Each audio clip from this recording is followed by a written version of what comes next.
안녕하세요. 캔들의 신입니다. 비트코인이 크게 하락을 하니까 점점 시즌 종료에 대한 목소리가 높아지고 있는데 예상했던 차트의 흐름대로 흘러갔기 때문에 전혀 걱정하지 않고 있습니다. 10월 30일 녹화 영상에서도 여기에 저점을 깨는 하락을 예상을 했었고, 그리고 비트코인은 지금 저는 90K 중후반에서 롱 포지션 오픈을 준비를 하고 있습니다. 여기서 잡는 롱 포지션은 고점을 뚫는 스윙 포지션으로 끌고 갈 계획이고, 핑 조절을 해서 청산가 70K 이하로 맞출 겁니다. 일단 저점은 최근에 나왔던 102K가 아니라 근처까지 가거나 더 뚫고 내려올 것이라고 보고 있어요. 아직 하락이 더 남았다는 얘기죠. 그리고 지난 영상이 11월 3일이었죠. 여기에서도 저점을 더 깨야 된다고 말씀을 드렸어요. 하지만 지금 형성되어 있는 이 98.9K의 저점은 깨야 된다는 게 제가 보고 있는 관점이죠. 이렇게 해서 저점을 깨면서 관점대로 가고 있습니다. 막상 관점대로 진행이 됐는데 매수를 하려고 하락을 기다리셨던 분들도 지금 굉장히 공포에 많이 휩싸여 있을 거예요. 우리가 트레이딩을 할 때 꼭 잊지 말아야 할 것은 감정에 휘둘리면 안 되고 불필요한 정보에 휘둘리면 안 됩니다. 내가 원래 보려고 했던, 내가 원래 봤던 방향대로 매매를 해야 된다는 얘기죠. 하락했을 때 매수를 하려고 했지만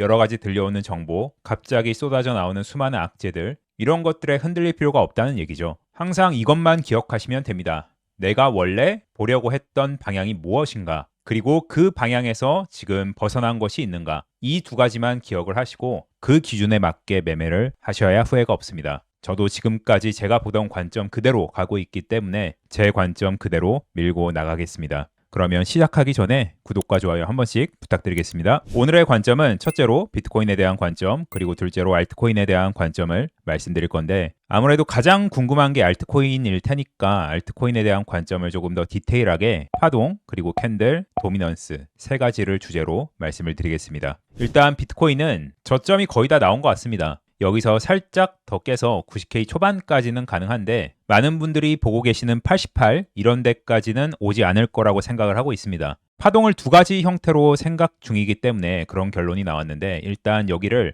1파 연장 터미널로 지금 진행을 하고 있다고 생각하고 있는 게 메인 관점이에요. 그래서 여기를 지금 이탈을 했죠. 이탈을 조금 많이 하긴 했는데 이렇게 ABC로 마무리가 되고 올라가는 그림이죠. 이렇게 1파 연장 터미널 쐐기형이 나왔을 때 페이크아웃을 이렇게까지 많이 하는 경우가 사실 많지는 않습니다. 근데 최근에 솔라나 차트를 봐도 여기서 페이크아웃이 조금 세게 나왔죠. 이런 식으로 완성을 하고 추세가 바뀌었죠. 비트도 지금 비슷한 형태로 가고 있다고 생각을 좀 하고 있습니다. 이 5파가 진행할 수 있는 범위는 3파보단 작아야 되기 때문에 91.4K를 가면 이 관점은 폐기가 되는 거죠. 그래서 대충 여기쯤에서 파동을 마무리하고 올라가는 게 메인 관점인데, 두 번째로 생각하고 있는 서브 관점은 여기까지 ABC 플랫은 동일한데 내려가는 파동에서 지금 Y-A가 나오고 있고 Y-B가 올라오고 다시 Y-C가 내려와서 이렇게 C가 내려올 때는 A의 저점을 크게 깨진 않을 것 같아요. 미달로 끝날 수도 있겠죠. 어쨌든 전체적으로 이렇게 WXY 복합을 마무리하고 올라가는 그림을 생각을 하고 있습니다. 두 가지 시나리오 모두 다 공통적인 상승을 바라보고 있기 때문에 저는 지금 상승 관점이에요. 만약 제 관점이 틀려서 88K 이런 데까지 테스트를 한다면 전체적인 상승 파동에 대한 어떤 그 가능성도 조금 많이 사라지기 때문에 그때는 반등했을 때 대부분의 현물 물량을 좀 정리를 할 것 같습니다. 하지만 내려온다고 해도 올라갈 때 저는 알트장이 온다고 생각을 해요. 자, 그러면 바로 알트 관점으로 넘어가도록 하겠습니다. 알트장이 온다고 생각하는 이유를 첫째로 파동, 둘째로 캔들, 그리고 세 번째로 도미넌스 차트 이렇게 말씀을 드리도록 하겠습니다. 지금 수위 차트인데 상승을 크게 했다가 이렇게 질질 흐르는 모습을 보고 상승이 끝났다고 생각을 많이 하실 겁니다. 근데 제 눈에는 올라온 상승 임펄스 이후에 아주 정직한 조정 파동, 복합 조정을 만들고 있다고 생각을 합니다. 항상 이렇게 채널을 따라서 잘 가면 첫째로 의심을 해야 되는 게 복합 조정, 여러 가지 형태가 나올 수 있겠죠. 즉 내려온 파동 자체가 강력한 하락 임펄스가 아니란 얘기예요. 그러면 임펄스가 나오고 이 꼬리 자체를 임펄스로 볼 수 있을지 없을지는 사실은 명확하진 않아요. 왜냐하면 워낙 빠르게 급등을 했기 때문에. 하지만 이게 임펄스가 맞다면 지금 조정파가 아주 명확한 형태로 나오고 있는 거고, 그 다음 여기 채널 상단을 깨면서 추세 발산을 하겠죠. 그럼 내려온 파동이 뭐냐? 일단 고점부터 내려온 파동은 ABC 플랫으로 보고 있습니다. 마지막 C파가 5연 터미널로 나온 형태죠. 이렇게. 그리고 지금 여기가 작은 X파로 보고 있어요. 그래서 X파의 하나의 조정파가 끝나고 지금 나오고 있는 게 또 하나의 플랫이거나 아니면 시간을 조금 더 끈다면 여기서 수렴을 하거나 둘 중 하나로 가지 않을까 생각을 하고 있습니다. 내려온 파동 자체가 ABC의 C8로 아주 명확하게 카운팅은 되지 않기 때문에 저점이 확실하게 나왔다는 근거는 없지만 내려가봐야 얼마 못 내려간다는 말씀을 드리는 거죠. 그리고 도지도 볼게요. 마찬가지로 복합 조정으로 내려오고 있죠.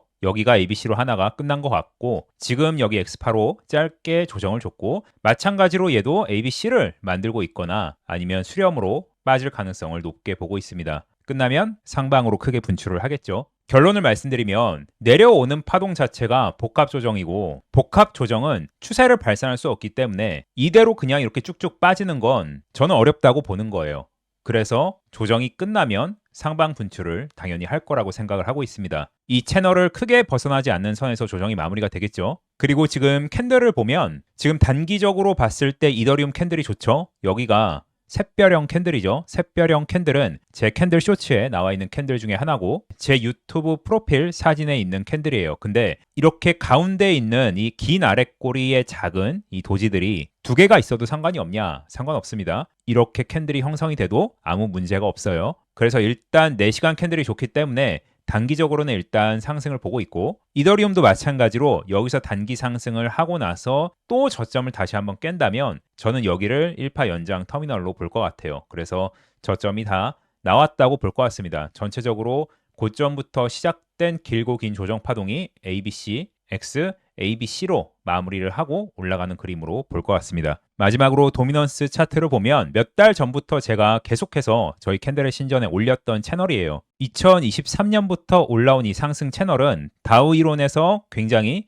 정직하게 고점과 저점을 계속 높이면서 올라갔습니다. 여기서 한 번도 저점 갱신 그리고 고점 갱신에 실패한 적이 없었죠. 그리고 이 상태에서 처음으로 채널 이탈과 함께 밑에서 강력한 지그재그 형태로 쏟아졌어요. 지그재그로 쏟아졌다는 얘기는 이게 하나의 단일 파동으로 끝나고 위로 분출할 가능성은 굉장히 적다는 얘기입니다. 그 상태에서 다시 한번 리테스트까지 하고 내려왔죠. 지금 이 부분, 꼬리 부분의 캔들을 보면 1일봉으로 봤을 때 채널 하단을 강하게 리테스트하고 나온 캔들이 저녁별 형태죠. 저녁별은 고점을 뚫고 나왔을 때 굉장히 강력한 하락 캔들이지만 이렇게 한 파동을 내리고 단기 상승한 위치에서 저녁별이 나올 때도 굉장히 강한 하락 캔들 중에 하나입니다. 그래서 계속해서 이 캔들이 나왔을 때 말씀드린 게 결국 도미넌스는 여기 고점을 넘지 못하고 하락할 것 같다라고 캔들의 신전에서 여러 번 말씀을 드렸습니다. 그 관점 그대로 저는 생각을 하고 있고 도미넌스가 하락한다는 얘기는 두 가지 의미를 갖죠. 첫째는 비트가 하락하는데 알트가 잘 버틴다. 이거는 시즌 종료의 그림이 아니죠. 둘째는 비트의 상승폭에 비해서 알트가 훨씬 더 크게 오른다. 그러면 확률적으로 지금 진짜 시즌 종료가 돼서 비트가 하락한다고 가정하면 알트는 폭락을 해야 맞는 거죠. 근데 지금 도미넌스의 흐름을 보면 이미 하방으로 저는 틀었다고 보고 있기 때문에 비트의 상승폭보다 알트가 더 많이 오르는 그 상승장이 온다고 보고 있는 겁니다. 이렇게 도미넌스까지 봐서 알트의 상승을 보고 있는 근거를 말씀을 드렸습니다. 지금 여러분들이 이평선에 대한 얘기를 많이 들으실 거예요. 지금 주봉 60일선을 이탈을 했기 때문에 하락 추세로 바뀌었다. 물론 그럴 수도 있죠. 근데 저는 파동으로 분석을 하는 사람이기 때문에 상승 파동이 남아있다고 생각을 한 것이고 만약에 제 생각이 틀려서 비트가 고점 갱신에 실패를 한다고 해도 이 올라가는 반등에 아까 말씀드린 도미넌스 그리고 알트의 파동 이런 것들을 근거로 해서 강한 알트코인의 상승이 온다고 생각을 하는 겁니다. 이렇게 오늘 관점을 전부 다 말씀을 드렸습니다. 제가 여러분들께 마지막으로 하고 싶은 말은 너무 많은 정보에 노출이 되지 않으셨으면 좋겠어요. 때로는 과도한 정보가 독이 될 때가 많고 보통 투자 시장에서 그렇습니다. 원래 악재는 하락할 때 나와요. 수많은 정보들이 나오죠. 마이크로 스트레치가 팔았다, 솔라나가 문제가 많다 이런 것들에 계속 노출이 되시면 원래 내가 정한 기준이 흔들립니다. 내가 A라는 기준으로 매매를 하기로 마음을 먹었고 그 기준에서 지금 차트를 봤을 때 바뀐 게 없다면 밀고 나가야죠. 여기서 뭔가 차트적으로 문제가 생겼다 혹은 유동성으로 문제가 생겼다 하면 그때 바꾸시는 거지 내가 이렇게 봤는데 주변에서 들려오는 잡음에 의해서 뇌 관점을 바꾼다면 맞았을 땐 다행이지만 틀렸을 때는 감당할 수 없는 후회와 멘탈적인 데미지가 올 수밖에 없어요. 그래서 특히 커뮤니티 같은 거 너무 많이 하지 마시고 내가 원래 정한 기준에서 벗어난 게 있는지 거기에 집중을 하시면서 매매 계획을 세우셨으면 좋겠습니다. 그러면 여기까지 말씀드리겠고 추가적인 관점은 제가 텔레그램에 업로드하겠습니다. 그러면 오늘도 시청해 주셔서 너무 감사드립니다.